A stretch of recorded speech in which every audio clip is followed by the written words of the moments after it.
We got 4 teams left in the NBA playoffs. 3. Let's be honest. Pacers. Come on. Wow. Come on, You already. let's be honest. You play to win the game. Honestly, I would not imagine the Pacers would be here. You got to play the games, baby. We got to play this thing out. But ultimately, in the East, you mentioned it's the Pacers and the Celtics. And yes, the Celtics are a heavy favorite to make it to the finals there. In fact, they've been the favorites probably to win the finals. Pacers beat the Celtics. They got to blow the team up before they leave the arena. I mean, probably. The old Bane approach. But then, I mean, you also have, you also have the Western Conference Finals with your Dallas Mavericks and the Minnesota Timberwolves. That'll get going on Wednesday evening. Yes, sir. But with that being the case, like, what do these 4 teams tell us about how to win in the NBA, right? Obviously, sometimes we go a little far when we go just to the champion of a season, and we go, the way that they built the team is the way to win, and we dissect it down, and this is the exact way. But I think that there are maybe some overarching kind of things between the teams that remain, and maybe they could tell us about what it means to win in this league. Is there anything that you look at between these teams and go, hey, that might tell us a little something about winning in the NBA right now? I want to attack that first part where you said a lot of times we look at teams and we try to mold what they just did as a champion and try to emulate that into our next seasons.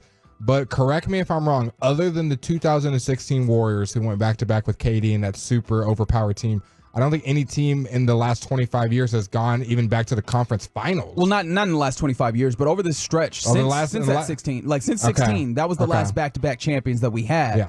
Let me see if I can actually do this. We had Bucks, Nuggets, both haven't made it back. Yeah, well, Bucks was 19. So like you had this is a stupid party trick, if you can even call it that I could do. 15 Warriors, 16 Cavs, 17 Warriors, 18 Warriors, 19 Raptors, 20 Lakers in the bubble, 21 is Bucks, 22 Nuggets, and then Warriors.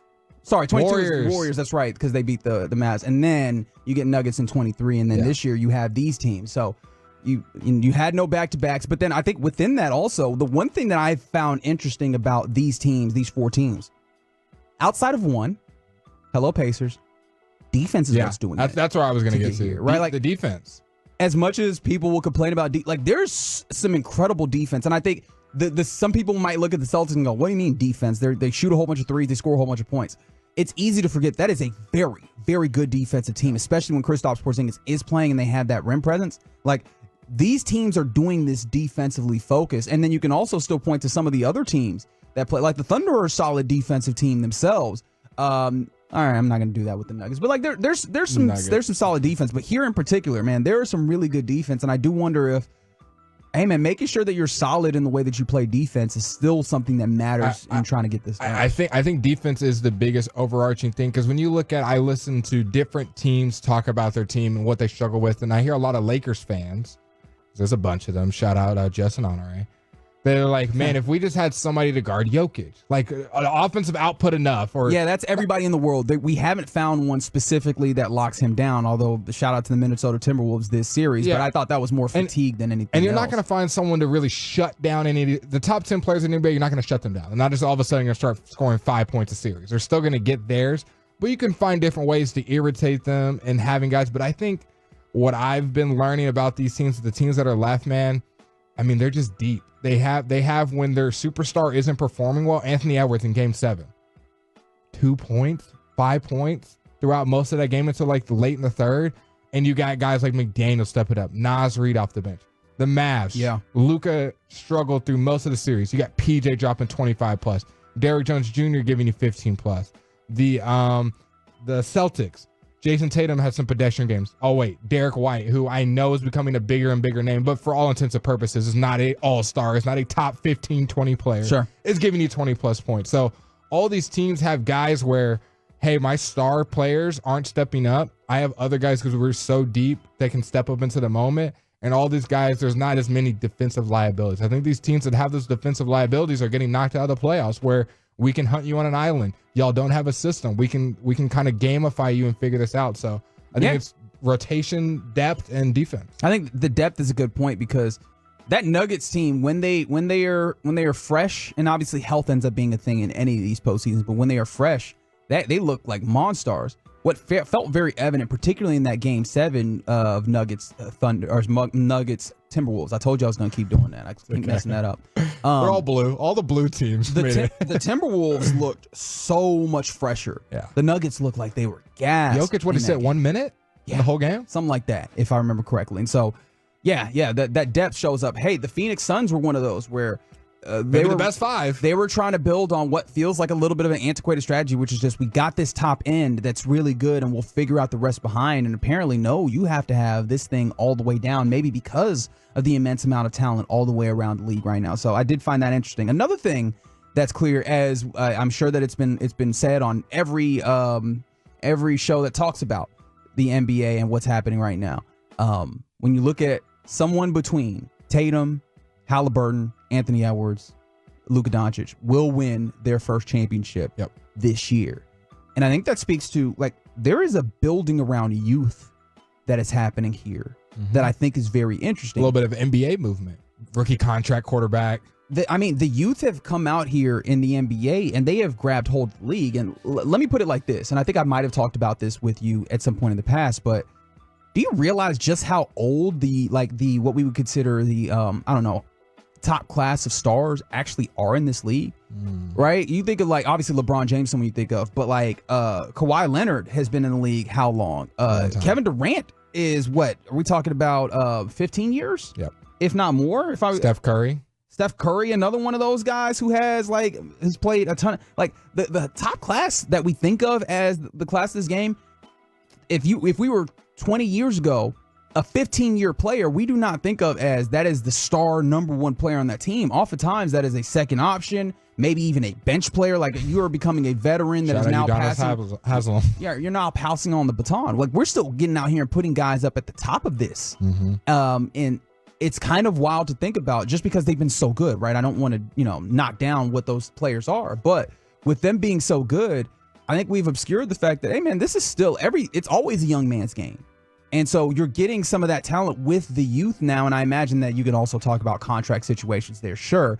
But, like, you're getting the youth there, and I think that it's pointing us back to the idea that, there's this top-end talent.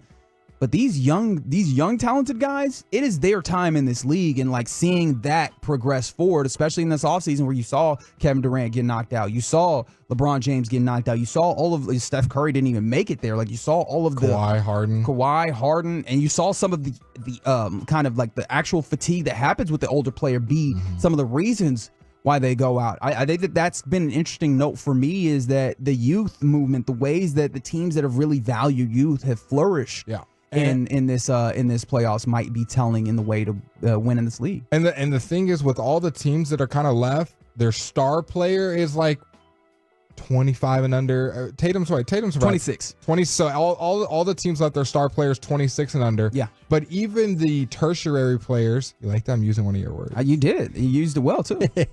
even those players are still pretty young. Now you got like one exempt guy on each list: Mike Conley, Kyrie Irving, Al Horford. There's like one player that's going to be kind of the veteran, but overall, like, young guys around you: Jaylen Brown, Derek White for the Mavs, PJ, Derek Jones Jr., like all these, Derek Lively, all of them are young, like the Timberwolves, McDaniels, Nickeil Alexander-Walker. I don't know how old Naz Reid is. I feel like he's Naz Reid, I think, is I'll do the Googles. on the younger side. The Pacers, that feels like their whole team is Naz Reid is 24.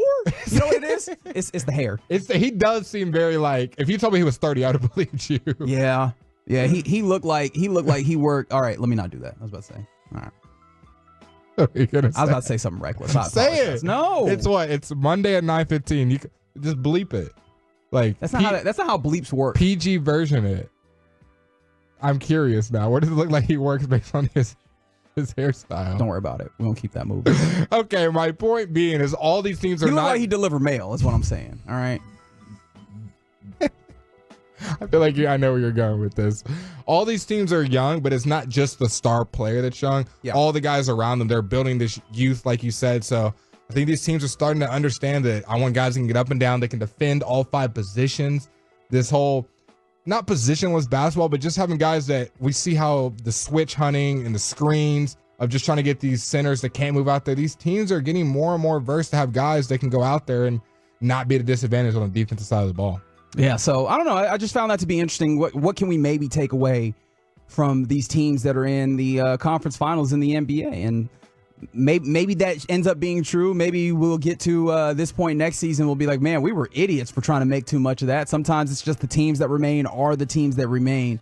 But I don't know. Something to consider. Maybe the defense, the youth movement of this, and the depth that these teams show. And so we'll see how that plays out because particularly in this Western Conference Finals, all of those things show up in a big way. The depth, the defense, and the youth between your Dallas Mavericks and the Minnesota Timberwolves. It's going to be a blast seeing that one, that series start on Wednesday evening in Minnesota at the Target Center. Yep. Minnesota. Isn't it weird all the Western Conference teams were all blue that made it through?